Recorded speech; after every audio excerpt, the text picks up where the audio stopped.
E aí, pessoal, vamos conversar um pouquinho hoje sobre toxina botulínica, mais conhecida como Botox?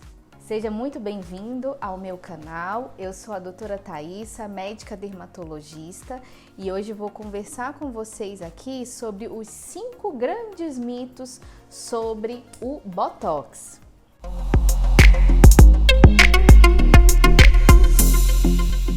Então, vamos lá. Qual seria o primeiro grande mito sobre a toxina botulínica? Doutora, sou muito nova para fazer Botox. Gente, isso é um grande mito. Não existe idade para você começar a fazer o Botox. De uma maneira geral, a gente acaba indicando para a pessoa fazer ali meio que por volta dos 30 anos. E por quê? Porque na verdade é quando começa a aparecer ali as primeiras linhas de expressão. Quando a gente tá conversando, rindo, a pele começa a marcar mais, então seria uma hora boa para você começar. Mas tem pessoas que começam a fazer essa marcação do rosto durante, as expressões faciais muito antes dos 30 anos, seja por predisposição genética, seja porque tem a pele muito branquinha, seja porque fuma. Tudo isso faz com que você marque a pele muito mais precoce.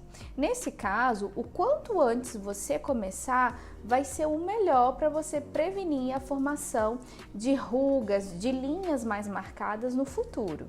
Então, não existe idade ideal para começar e não tem essa de que você é muito nova para começar a fazer a aplicação. Eu, por exemplo, comecei a fazer a aplicação de toxina com 29 anos.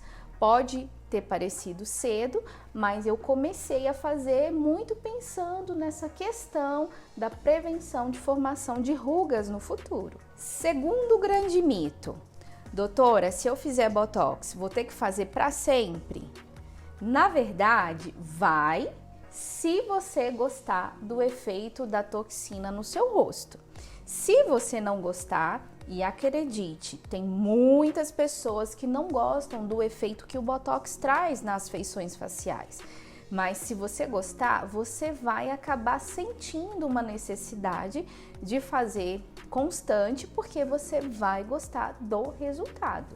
Aí sim, tem que fazer para sempre, mas é uma opção pessoal, tá? Uma vez você começando, não é obrigado que você faça sempre e nem para sempre. Por exemplo, eu tenho algumas pacientes que não gostam do resultado da toxina porque acham que ficam com o rosto um pouco diferente ou porque sentem alguns desconfortos, tipo dor de cabeça, e acaba que elas não gostam de fazer. Nesse caso, para cuidar ali das rugas, nós vamos utilizar outros tratamentos e vamos postergar ao máximo a aplicação da toxina. Terceiro grande mito: vou ficar sem expressão. Gente, isso é um mito muito grande, porque na verdade você vai ficar sem expressão por conta do Botox só se você quiser. E sim, muitas pessoas gostam do efeito do Botox daquele jeitinho mais paralisado. Se você gosta, você vai solicitar ao seu médico esse tipo de efeito. E se você quer aquela coisa que preserve ali a movimentação da musculatura, é também possível a gente fazer dessa maneira.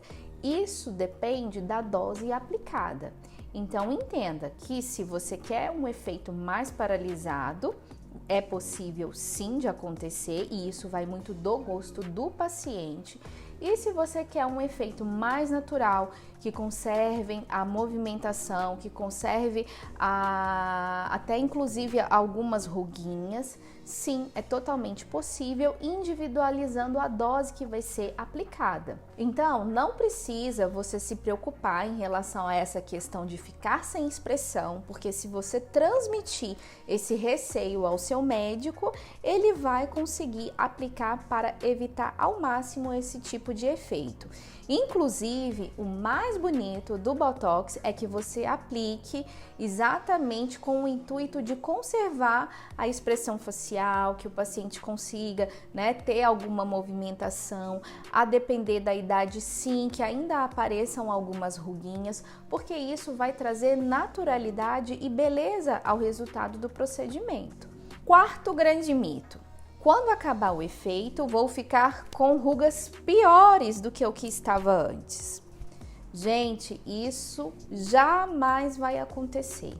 Por quê? Porque é questão de lógica. Vejam, o Botox, ele atua enfraquecendo, paralisando a musculatura. E as rugas, elas dependem do movimento da musculatura para formar as rugas. Então, se o músculo vai ficar ali mais paradinho, o que vai acontecer? Primeiro, você não vai ter a movimentação que vai contribuir para a formação das rugas, e o músculo ele vai ficando mais fininho. Então acaba que também, mesmo depois quando o efeito da toxina for passando, ele não vai ter força para conseguir ali prejudicar tanto, amassar tanto a sua pele. Então você não vai ficar com rugas piores. O que pode acontecer é que se você ficar muito tempo sem reaplicar a toxina, o seu músculo ele vai voltar a ficar com um grande período de movimentação, ele vai voltar a ficar mais grosso e sim, você vai ter rugas mais marcadas, mas por um processo natural do envelhecimento. E o quinto grande mito. Doutora, Botox aumenta muito os lábios. Gente, coitadinho do Botox. Botox e aumento de lábios não tem nada a ver uma coisa com a outra. O que acontece? Acontece é que, assim, muitas pessoas que, por exemplo, vão fazer uma aplicação de Botox ali na testa, acabam fazendo um preenchimento labial junto e vão falando que fizeram aplicação de Botox. E aí o Botox leva a culpa. O Botox, primeiro que a gente aplica na região por fora da boca, às vezes, em alguns casos que o paciente tem aquelas ruguinhas aqui muito marcadas, que são o famoso código de barras, em doses muito baixinhas, mas de maneira alguma isso vai causar um aumento do volume dos lábios. Então, Botox e aumento dos lábios não tem nada a ver, tá bom? Então já sabem, se vocês acreditavam em algum desses mitos, deixem isso de lado. Se aventurem, se vocês têm a curiosidade de conhecer o efeito, façam, porque é muito difícil a pessoa não gostar do resultado final. E não esqueçam de deixar o like aqui no vídeo, assinem o canal, coloca aqui as dúvidas que vocês têm e se eu deixei de falar algum mito que você, tem curiosidade de saber, pode perguntar aqui que eu respondo.